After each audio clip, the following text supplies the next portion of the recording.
Madame le maire, chers collègues, à Lille comme en France, toutes les personnes en situation de vulnérabilité doivent être protégées, quelle que soit leur nationalité ou leur origine.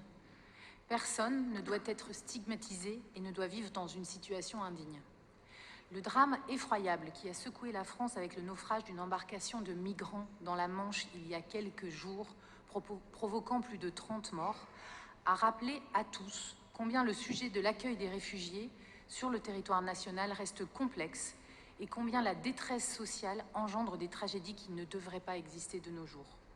Pourtant, à Calais, à Grande-Synthe et bien d'autres grandes villes de France, comme à Lille, nous sommes confrontés à l'arrivée de réfugiés qui fuient leur pays pour des raisons de violence économique, sociale, sanitaire ou climatique.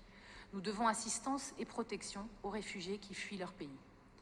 Mais nous voyons réapparaître des bidonvilles et des squats indignes. À Lille, en particulier, nous avons connu de nombreux campements sauvages au Vieux-Lille, à Lille-Sud, à Hélène, à Fives, à Saint-Sauveur, et les évacuations successives déplacent le problème sans le régler. Force est de constater que la situation s'aggrave partout et s'aggravera encore, et que les capacités d'hébergement sont insuffisantes en dépit des efforts de tous les gouvernements successifs. Le gouvernement français, d'ailleurs, prend sa part aujourd'hui dans la prise en charge et la régulation de ce phénomène. Notre pays doit humanité, dignité et rapidité dans l'accueil et le traitement des demandes d'asile, mais aussi fermeté et efficacité envers ceux qui ne peuvent pas rester sur notre sol. Les budgets consacrés à cette politique en cours de quinquennat ont été multipliés par 4 en 10 ans, représentent aujourd'hui 2 milliards d'euros, et pourtant ça ne suffit pas. Alors le gouvernement, oui encore lui, propose depuis 2018 un outil qui est utilisé par de nombreuses grandes villes. On en a déjà parlé ici en conseil municipal, les contrats métropolitains d'accueil et d'intégration des réfugiés. C'est une contractualisation avec l'État, cohérente, efficace, en confiance avec tous les partenaires associatifs, sociaux, économiques du territoire, pour développer des actions fortes sur l'intégration, c'est-à-dire l'apprentissage du français et l'insertion professionnelle. Ce contrat, c'est la réussite exceptionnelle d'une mise en réseau de partenaires pour tenter d'améliorer l'accueil et l'intégration des réfugiés. En France, aujourd'hui, c'est 18 grandes villes, dont 3/4 des grandes villes françaises, ont signé un contrat depuis plusieurs années, ce contrat qui amène 300 000 € par an d'aide de l'État, qui souvent sont reversés aux associations pour la scolarisation, l'insertion et l'apprentissage du français. Sur 3 ans, contractualisation qui apporte presque 1 million d'euros à une ville ou à une métropole, c'est assez rare pour le tissu associatif et ça mérite d'être salué.